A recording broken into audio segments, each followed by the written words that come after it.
Hello everyone, this is the fourth lecture on haloalkanes and haloarenes, and in this lecture we will discuss chemical properties of haloalkanes.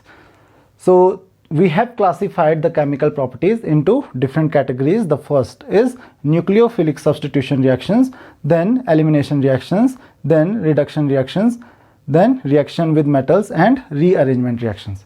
So before discussing all these reactions, we will discuss the chemical stability or reactivity of the haloalkanes.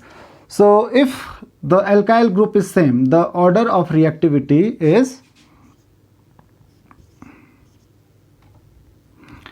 RF, then RCl, then RBr, then Ri. So you can say that alkyl iodides are most reactive and alkyl fluorides are least reactive. Why the alkyl iodides? Iodides are most reactive and fluorides are least reactive. As you know that the bond length of fluoride, smallest the bond length of alkyl iodide is longest. So due to the high bond length, it will be least stable and it will have least bond dissociation enthalpy. तो यहाँ पर जो fluoride होगा इसकी bond length क्या होगी, ये बहुत कम होगी, जबकि इसकी बॉन्ड लेंथ ज़्यादा होगी. और आपको पता है कि बॉन्ड लेंथ और स्टेबिलिटी एक दूसरे के अपोजिट होते हैं, इन्वर्स होते हैं. अगर बॉन्ड लेंथ ज़्यादा है तो स्टेबिलिटी कम होगी, तो ये बहुत ज़्यादा रिएक्टिव होगा. और बॉन्ड लेंथ सबसे ज़्यादा किसकी होगी, आर आई बॉन्ड की. और इसकी बॉन्ड लेंथ ज़्यादा क्यों होगी, due to large size of iodide ion. तो आयोडाइड आयन का साइज़ या फिर आयोडीन एटम का जो साइज़ होता है वो बहुत ज़्यादा होता है, जबकि फ्लोरीन एटम का साइज़ बहुत कम होता है. इसीलिए जो कार्बन फ्लोरीन बॉन्ड जो होता है that is stronger as compare to others and carbon iodine bond is weakest. तो इसीलिए इस चीज़ का आपको ध्यान रखना है कि रिएक्टिविटी का जो ऑर्डर होता है वो कुछ इस तरीके से होता है. Now we will discuss the first type of reactions, that is nucleophilic substitution reactions.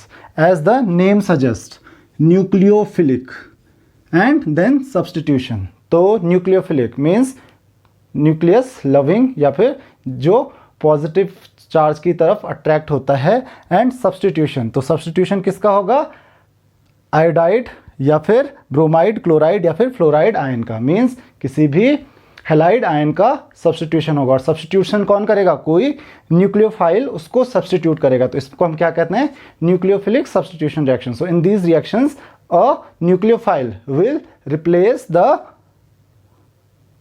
halogen from the haloalkanes. For example, Rx, X represents halogen, R represents alkyl group, plus there is a nucleophile. So nucleophile will have abundance of electrons. Nucleophile क्योंकि वो nucleus की तरफ attract होता है, तो इसका मतलब उसके पास इलेक्ट्रॉन ज़्यादा होंगे, वो इलेक्ट्रॉन रिच होगा. और ये रिप्लेस करेगा किसको, हेलोजन को. तो ये क्या फॉर्म करेगा, it will form RNU plus X minus. So this is how the reactions take place. तो आपको इस चीज़ का ध्यान रखना है कि न्यूक्लियोफिलिक सब्सटीट्यूशन रिएक्शंस का मतलब क्या होता है. तो कोई न्यूक्लियोफाइल रिप्लेस करेगा हेलोजन को. Now, there are two types of nucleophilic substitution reactions. The first one is called SN2 reactions and the second one is called SN1 reaction. यहाँ पे S stands for substitution, N stands for nucleophilic and 2 stands for bimolecular. 2 means जिसमें दो molecules होंगे, दो by molecular, and it is unimolecular और मोनोमॉलिक्यूलर. तो आपको इस चीज का ध्यान रखना है. तो SN2 means by molecular nucleophilic substitution reactions and SN1 means unimolecular nucleophilic substitution reactions. अब ये बाई मॉलिक्यूलर और यूनिमॉलिक्यूलर सब्सटीट्यूशन रिएक्शंस में डिफरेंस क्या है. The first difference in bimolecular substitution reactions, or you can say SN2 reactions, the rate of reaction depends on the concentration of both, that is haloalkane as well as nucleophile। तो आपको इस चीज का ध्यान रखना है कि यहाँ पे SN2 में, इसीलिए इसका नाम SN2 है, 2 बाइमोलिकुलर, मतलब इसके और इसके, मतलब जो हेलोएल्केन है और जो न्यूक्लियोफाइल है, इन दोनों के कंसंट्रेशन पे आपका रेट ऑफ रिएक्शन डिपेंड करेगा। So the first point, the rate of reaction depends on the concentration of both haloalkane as well as that of nucleophile. The second point, the reaction takes place in a single step. ये reaction जो होती है वो एक single step में होती है। So let us see an example how the reaction takes place in a single step. तो एक एग्जांपल ले लेते हैं, जैसे CH या यहाँ पे R है और यहाँ पे X है। सो न्यूक्लियोफाइल जो होगा, क्योंकि हमें हेलोजन रिप्लेस करना है, तो न्यूक्लियोफाइल जो होगा ये मान लेते हैं OH माइनस है। सो it will attack from the opposite side on the carbon atom. तो ये डायरेक्ट कार्बन एटम पे अटैक करेगा। और कहाँ से अटैक करेगा? From the opposite side. किसकी अपोजिट साइड? जिस पे, जहाँ से हेलोजन एटम अटैच्ड है उसके अपोजिट साइड से, उसकी बैक साइड से अटैक करेगा। And it will form an intermediate. तो एक इंटरमीडिएट फॉर्म करेगा ये इस तरीके से, एक इंटरमीडिएट फॉर्म करेगा। तो जैसे ही ये अटैक करेगा, ये कंपाउंड हेलोजन को लूज करना शुरू कर देगा एंड इन द एंड ये एक इंटरमीडिएट फॉर्म करेगा and in the end the product that we will get is CH, then here we have OH, R and H। तो आप देख सकते हैं this is how the reaction takes place and X minus will get separated. तो ये जो पूरी की पूरी रिएक्शन होती है वो एक ही स्टेप में होती है, बस बीच में आपका एक इंटरमीडिएट फॉर्म होता है। तो ये डायरेक्ट अटैक करता है और जैसे ही ये अटैक करता है तो हैलाइड आयन जो होगा वो रिप्लेस हो जाएगा और आपको कोई दूसरा कंपाउंड मिल जाएगा। तो इस तरीके से ये रिएक्शन होती है। अब इस रिएक्शन में आपको एक और चीज़ ध्यान में देनी है, इन्वर्जन टेक्स प्लेस। आपको मैंने लास्ट लेक्चर में इन्वर्जन और रिटेंशन के बारे में बताया था कि ये इन्वर्जन और रिटेंशन किसी रिएक्शन में होते हैं। तो इस रिएक्शन में क्या होता है? इन्वर्जन होता है। मैंने बताया भी था कि अगर कोई डायरेक्ट अटैक करता है कार्बन एटम पे, तो अगर ये रिएक्शन एक ही स्टेप में होती है तो इन्वर्जन होगा, क्योंकि इसका स्ट्रक्चर क्या हो जाएगा? कंप्लीटली इन्वर्ट हो जाएगा। आपको जो स्ट्रक्चर मिलेगा लगभग इसकी मिरर इमेज मिलेगा। तो बस H की जगह पे जो X है, X की जगह पे यहाँ पे OH आ गया है और बाकी पूरा स्ट्रक्चर इन्वर्ट हो जाता है। So in this reaction inversion will take place. आपको इतना ध्यान में रखना है, इस रिएक्शन में इन्वर्जन होगा, रिटेंशन नहीं होगा। मतलब इसका स्ट्रक्चर क्या हो जाएगा? इन्वर्ट हो जाएगा, वो रिटेन नहीं रहेगा। तो SN2 मैकेनिज्म में क्या क्या पॉइंट्स आपको याद रखने हैं? पहली चीज़, reaction takes place in one step. दूसरी चीज़, the rate of reaction depends on the concentration of haloalkane as well as that of nucleophile. तीसरी चीज़, the inversion takes place. Inversion इस रिएक्शन में होता है। Now let's see how does the SN2 reaction depends on the primary, secondary and tertiary haloalkanes।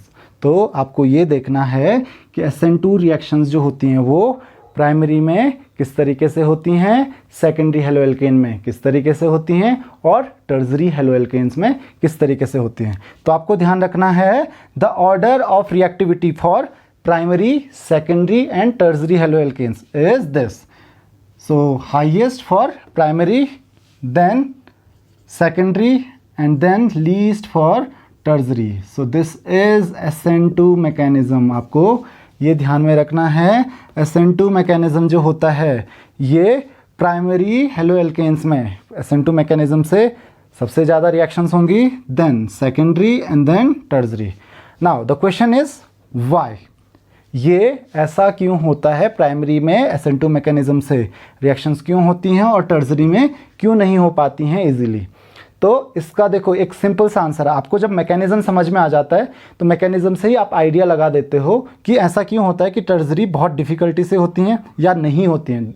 Basically tertiary halo alkanes में जो reaction होती हैं वो SN2 मैकेनिज्म से नहीं होती हैं, वो होती हैं SN1 मैकेनिज्म से। तो अब ये समझ लेते हैं कि ऐसा क्यों होता है। तो आपको मैकेनिज्म पता चल गया, क्या है कि जो न्यूक्लियोफाइल अटैक करेगा वो करेगा अपोजिट साइड से, opposite side of the halogen atom, जिस तरफ हेलोजन एटम अटैच्ड होगा उसके अपोजिट साइड से अटैक करेगा। अब अटैक वो तभी कर पाएगा जब उसको स्पेस मिलेगा अटैक करने के लिए।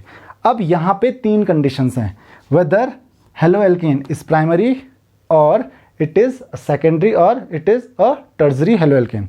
तो लेट्स से मान लेते हैं ये प्राइमरी हेलो एल्केन है। तो प्राइमरी हेलो एल्केन है तो कार्बन से अटैच्ड है एक एल्काइल ग्रुप, 2 हाइड्रोजन एटम्स, ज़्यादा एटम्स अटैच नहीं है, केवल एक एल्काइल ग्रुप है जो बड़ा ग्रुप है।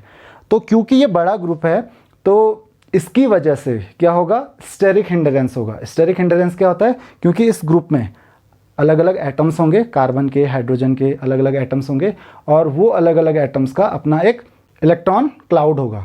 तो इनका जो इलेक्ट्रॉन क्लाउड होगा वो किसी न्यूक्लियोफाइल को एंटर नहीं करने देगा और कार्बन के क्लोज नहीं आने देगा। क्यों नहीं आने देगा, क्योंकि इसके इलेक्ट्रॉन्स और इसका इलेक्ट्रॉन क्लाउड जो होगा वो एक दूसरे को रिपेल करेगा, तो वो इजीली इसको एंटर नहीं करने देगा। लेकिन प्राइमरी में हमारे पास केवल और केवल एक ही अल्काइल ग्रुप है। अगर हम हेलोमीथेन की बात करें तो वहाँ पे तो एक भी अल्काइल ग्रुप नहीं होगा, वहाँ पे 3 हाइड्रोजन एटम्स ही होंगे। तो वहाँ पर स्टेरिक हिंडरेंस मिनिमम होगा क्योंकि अल्काइल ग्रुप्स ही कम है, तो इनका इलेक्ट्रॉन क्लाउड ज़्यादा स्पेस में नहीं होगा, तो इजीली न्यूक्लियोफाइल अटैक कर सकता है।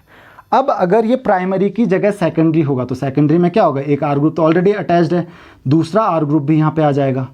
तो अगर 2 एल्काइल ग्रुप्स होंगे तो एल्काइल ग्रुप्स इनके, क्योंकि एल्काइल ग्रुप थोड़ा बड़े होते हैं, उनमें कम से कम 3-4 एटम्स तो होंगे ही, तो क्या होगा उसकी वजह से उनका जो इलेक्ट्रॉन क्लाउड होगा वो ज़्यादा स्पेस में होगा। ज़्यादा स्पेस में होगा तो OH माइनस आयन को ज़्यादा रिपेल करेगा, स्टेरिक हिंडरेंस ज़्यादा होगा, और स्टेरिक हिंडरेंस ज़्यादा होगा तो OH माइनस आयन के लिए अब थोड़ा सा डिफिकल्ट हो जाएगा कार्बन के पास आना। तो इसीलिए सेकेंडरी में ये काम जो SN2 मैकेनिज्म होता है वो थोड़ा सा डिफिकल्ट हो जाता है। अब बात करते हैं टर्सरी की। तो टर्सरी में क्या होगा, तीसरा ग्रुप भी होगा और वो भी क्या होगा, एक एल्काइल ग्रुप होगा। तो अब 3-3 एल्काइल ग्रुप्स आ गए, 3-3 एल्काइल ग्रुप्स आ गए तो क्या होगा, इलेक्ट्रॉन क्लाउड क्या होगा, इन सब का बहुत ज़्यादा डेंस होगा। और इतना डेंस इलेक्ट्रॉन क्लाउड होने की वजह से जो स्टेरिक हिंडरेंस होगा वो बहुत ज़्यादा होगा, तो वो OH माइनस आयन को इसके पास भी नहीं आने देंगे ये सारे एल्काइल ग्रुप्स, क्योंकि उसको स्पेस ही नहीं मिलेगा कार्बन एटम के पास आने के लिए। और जब उसको स्पेस ही नहीं मिलेगा तो अटैक करने का तो सवाल ही नहीं होता है।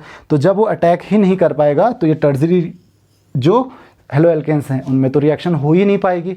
तो इसी वजह से जो ऑर्डर होता है, ध्यान रखना, प्राइमरी में हमेशा SN2 मैकेनिज्म की ही रिएक्शन होंगी, सेकेंडरी में कभी SN1 हो जाती है, कभी SN2 हो जाती है, और टर्सरी में SN2 होती ही नहीं है। तो आपको इस चीज़ का ध्यान रखना है कि कैसे ये रिएक्शन डिपेंड करती हैं प्राइमरी, सेकेंडरी और टर्सरी हेलो एल्केन्स पे।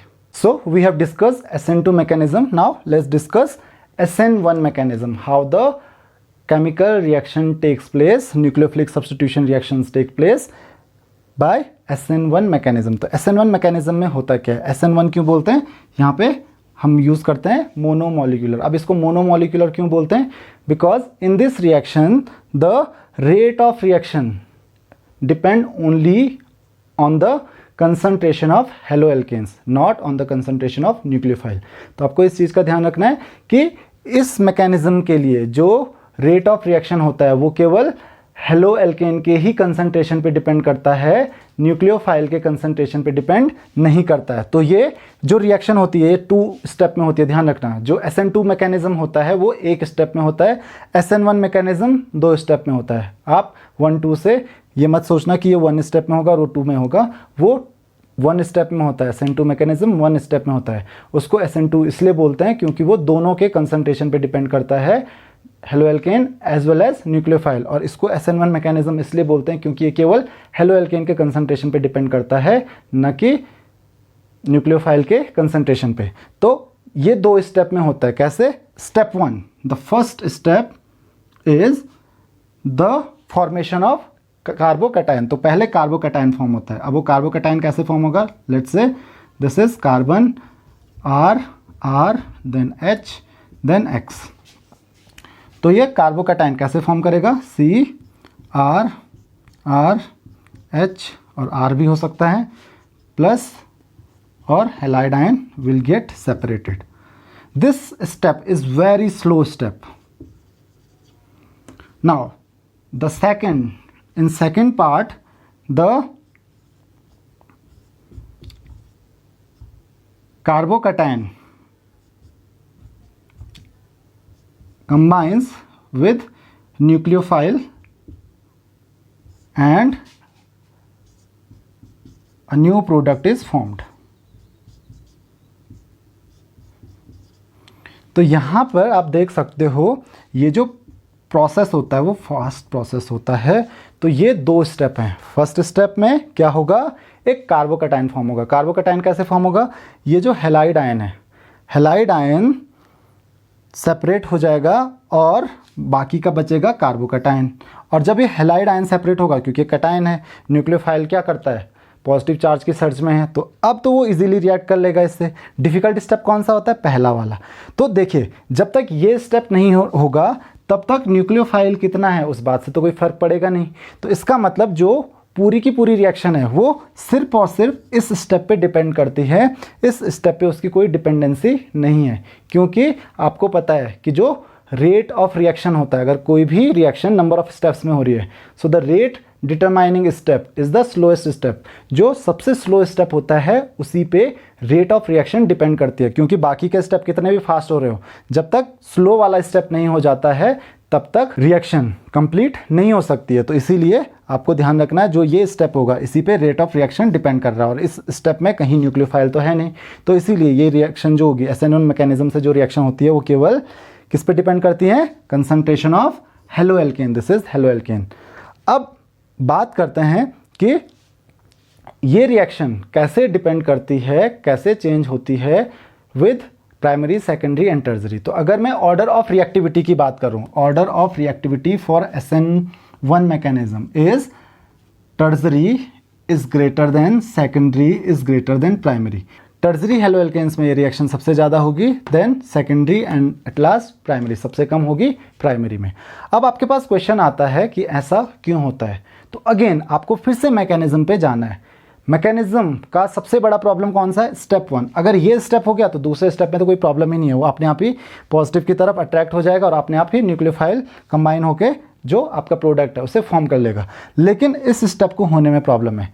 ये स्टेप में क्या होता है, जो हैलाइड आयन होता है वो सेपरेट होता है इस कंपाउंड से, दैट इज हेलोएल्केन से. तो हैलाइड आयन जितना इजीली सेपरेट होगा ये रिएक्शन उतने इजीली हो जाएगी. तो अब आपको देखना है कि हैलाइड आयन का सेपरेशन किस बात पे डिपेंड करता है. हैलाइड आयन का सेपरेशन इस बात पे डिपेंड करता है कि ये कार्बन कितना इजीली, ये जो इलेक्ट्रॉन पेयर शेयर हो रहा है किसके बीच में, कार्बन और हेलोजन के बीच में, वो हेलोजन को दे देगा. अगर कार्बन इजीली ये इलेक्ट्रॉन पेयर हेलोजन को दे देता है तो ये रिएक्शन बहुत इजीली हो जाएगी. अगर नहीं देता है तो रिएक्शन होने में थोड़ी सी डिफ़िकल्टी होगी या फिर बहुत ज़्यादा डिफ़िकल्टी होगी, अगर वो बहुत कम चांस होते हैं उसको इलेक्ट्रॉन पेयर डोनेट करने के. लेकिन अब ये किस बात पे डिपेंड करता है कि कार्बन उसको इलेक्ट्रॉन पेयर देगा या फिर नहीं देगा. वो डिपेंड करता है कार्बन पे इलेक्ट्रॉन डेंसिटी क्या है उस पर. देखिए कार्बन की जो इलेक्ट्रॉन डेंसिटी होगी, मतलब कार्बन पे इलेक्ट्रॉन्स कितने होंगे, इस बात पे ये डिपेंड करेगा. क्योंकि अगर कार्बन पे इलेक्ट्रॉन्स कम है, मींस इलेक्ट्रॉन डेंसिटी कार्बन पे कम है, तो कार्बन को इलेक्ट्रॉन्स ऑक्यूपाई करने हैं, अपने जो इलेक्ट्रॉन्स हैं वो पूरे रखने हैं. तो क्या करेगा, कार्बन इस पेयर ऑफ इलेक्ट्रॉन को तो जाने नहीं देगा फिर इजीली. लेकिन अगर समहाउ किसी तरीके से कार्बन की तरफ ज़्यादा इलेक्ट्रॉन्स चले गए तो फिर क्या होगा, तब कार्बन पे इलेक्ट्रॉन डेंसिटी बढ़ जाएगी. और अगर कार्बन पे इलेक्ट्रॉन डेंसिटी बढ़ जाएगी तो वो इस इलेक्ट्रॉन पेयर की फिर ज़्यादा परवाह नहीं करेगा, क्योंकि उसकी तरफ ऑलरेडी और कहीं से भी इलेक्ट्रॉन्स आ रहे हैं. तो तब वो उतना इजीली क्या करेगा, इस इलेक्ट्रॉन पेयर को जाने देगा और जो हैलाइड आयन है वो इजीली सेपरेट हो जाएगा. अब क्वेश्चन ये आता है कि कार्बन पे इलेक्ट्रॉन डेंसिटी किसकी वजह से बढ़ती है, कैसे बढ़ती है. वो बढ़ती है एक इलेक्ट्रॉन डोनेटिंग ग्रुप की वजह से या एक इलेक्ट्रॉन रिपेलिंग ग्रुप की वजह से. और इलेक्ट्रॉन रिपेलिंग ग्रुप कौन है, अल्काइल ग्रुप.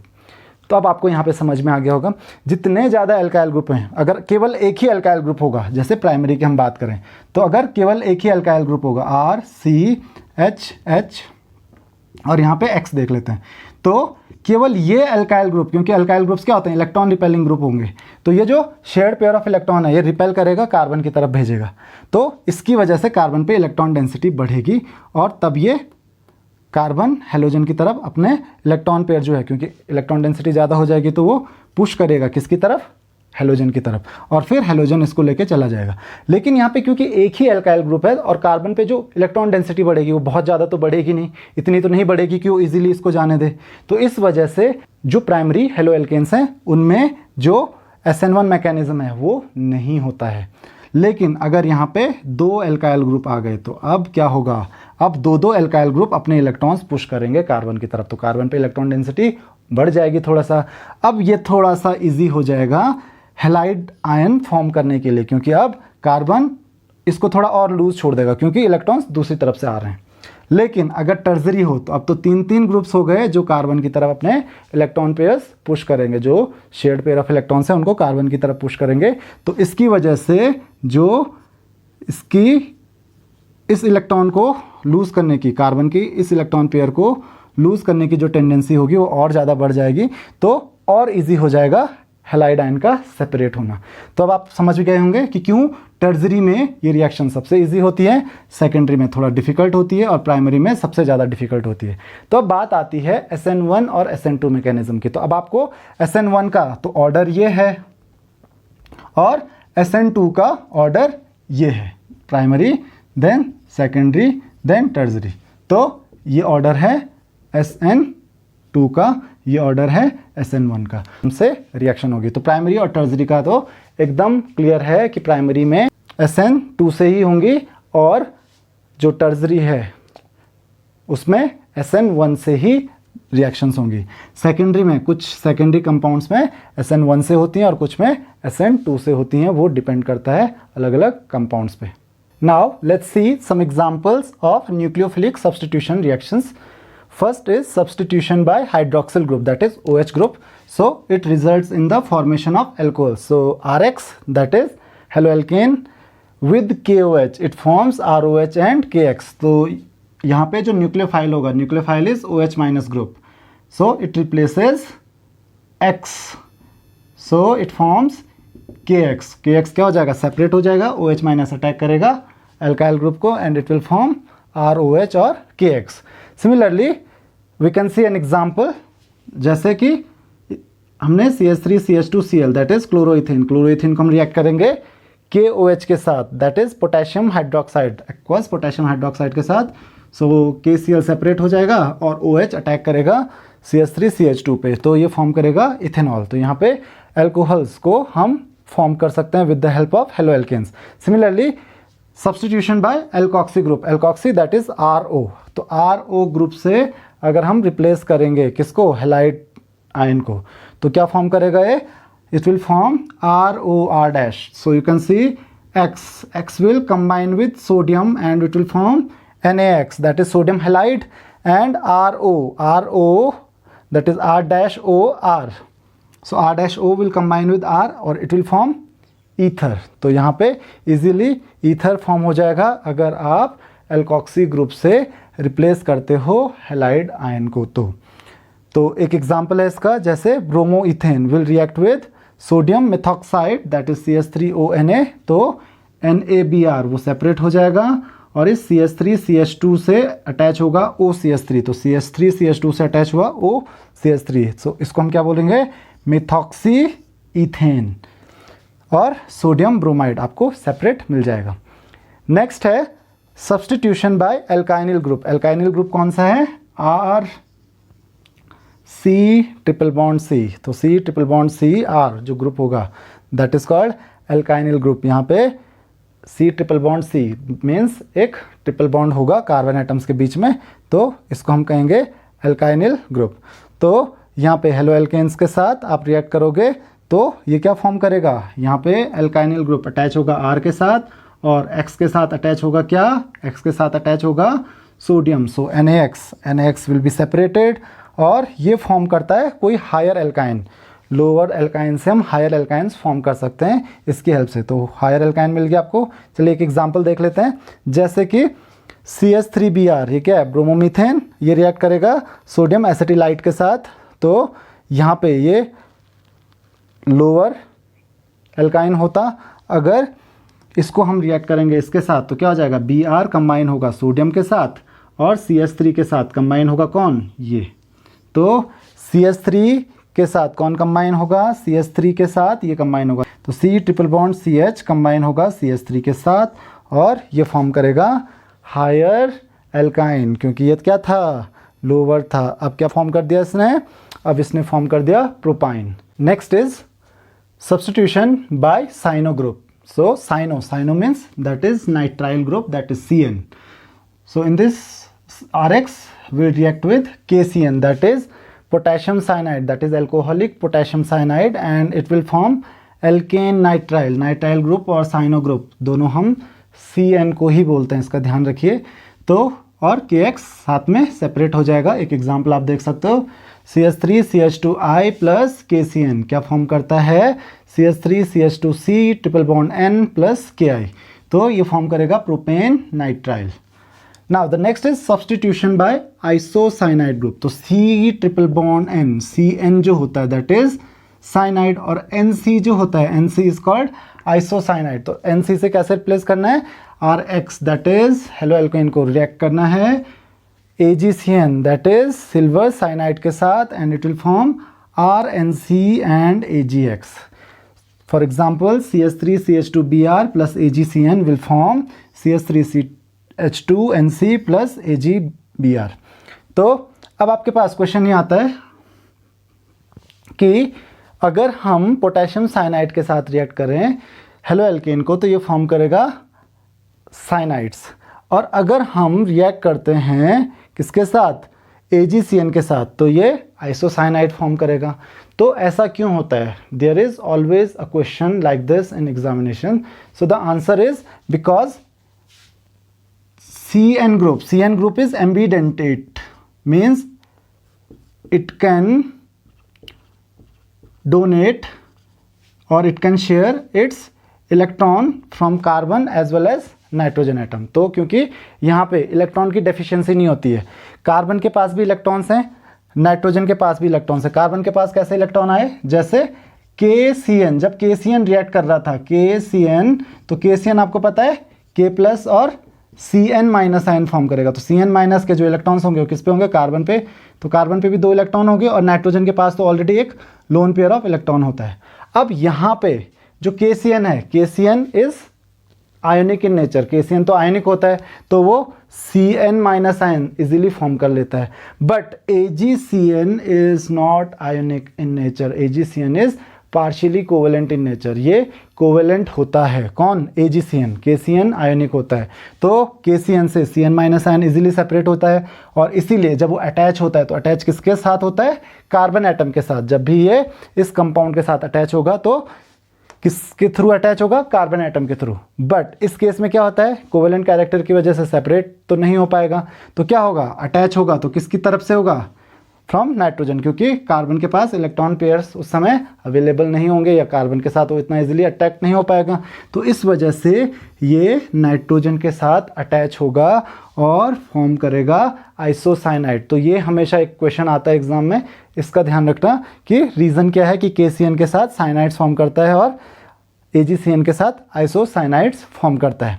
अब ये जो रिएक्शन है साइनो ग्रुप वाली, because you form alkane nitriles here, तो एल्केन नाइट्राइल्स बहुत ही ज़्यादा यूजफुल होते हैं in many reactions. For example अगर आप एल्केन नाइट्राइल्स को रिएक्ट करोगे in the presence of concentrated HCl और in the presence of H2O2 with water, तो यहाँ पे इसका पार्शियल हाइड्रोलिसिस अगर होता है तो ये फॉर्म करता है एक अमाइड।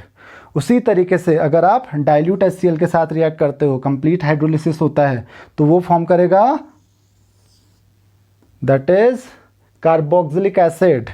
और अगर आप इसका रिडक्शन करते हो किसका, RCN का, द सोडियम एंड इथेनॉल, तो ये फॉर्म करेगा प्राइमरी अमाइन। आपको ही ध्यान में रखना है, इस रिएक्शन का नाम है मेंडियस रिएक्शन। तो अगर मेंडियस रिएक्शन होती है तो उसमें फॉर्म करेगा प्राइमरी अमाइन। तो इतना यूजफुल एक कंपाउंड है। जब भी हमारी डिफरेंट रिएक्शंस आती हैं, तो उसमें ये सारी चीज़ें यूज़ होती हैं, तो इसका भी आपको ध्यान रखना है। Next is reduction reaction. So in reduction reaction, reduction will take place. So reduction में क्या होता है, जो ब्रोमीन होता है, मीन्स जो हेलोजन होता है, उसको जनरली हाइड्रोजन रिप्लेस करता है। तो रिडक्शन आप डिफरेंट तरीके से कर सकते हैं। For example reduction with the hydrogen in the presence of catalyst. तो हाइड्रोजन से अगर आप डायरेक्ट रिडक्शन करना चाह रहे हो, you need a catalyst like nickel. तो निकल के साथ at 523 kelvin hydrogen atom will replace bromine and it will form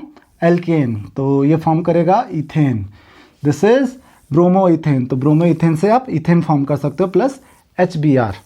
now second is reduction with the zinc copper couple and ethyl alcohol. तो zinc copper couple से आप कैसे reduce करते हो, तो आप पहले जिंक कॉपर कपल में जिंक और जो इथेनॉल है, तो इथेनॉल के साथ जिंक कंबाइन होगा और आपको हाइड्रोजन देगा फॉर रिडक्शन, और उसके बाद ये रिएक्शन होती है, that is CH3CH2Br will combine with hydrogen and forms ethane. Again सबसे पहले यहाँ पे आपको यही चीज़ ध्यान में रखनी है कि दोनों केसेस में एल्केन्स ही फॉर्म होंगे, बस रिडक्शन के आपके तरीके अलग अलग हैं।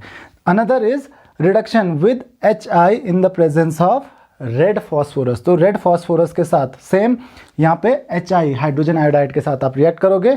सो HI is a very good reducing agent, so it will combine with haloalkane and will form CH3CH3। Again alkane is formed and iodine is formed.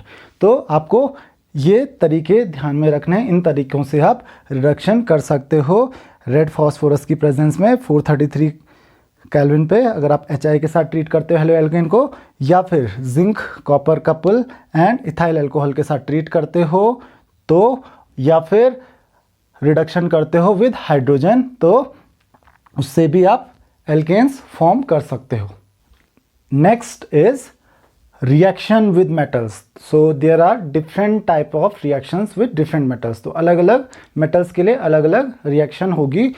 First is Wurtz reaction. So Wurtz reaction is for reaction with sodium. So when halo alkane reacts with sodium in the presence of dry ether, it will form an alkane. The alkane formed here contains double number of carbon atoms as hello alkane. तो आपको यहाँ पे दिख रहा है जो halo alkanes होंगे उसमें जितने कार्बन एटम्स होंगे इसमें उसके डबल होंगे। For example if it is CH3 then it will become CH3CH3। तो अगर इसमें एक होगा तो इसमें दो कार्बन एटम्स होंगे। तो आपको ये ध्यान में रखना है कि इस तरीके से जो एल्केन फॉर्म होगा इसमें हमेशा double number of carbon atoms होंगे। So this is Wurtz reaction. So Wurtz reaction में ध्यान रखना, it is a name reaction when halo alkane reacts with sodium in dry ether, it will form the alkane which contains double number of carbon atom than the haloalkane. The second is reaction with magnesium. You can see one example of Woods reaction, that is CH3CH2Cl plus 2Na. So it will form CH3CH2 CH2CH3, that is 2 R groups, 2 alkyl groups. So it has 4 carbon atoms. So from chloroethane you will get butane. From chloro or halo methane you will get ethane. So if it will have 3 carbon atoms you will get the alkane which will have 6 carbon atoms. Now the next is reaction with magnesium.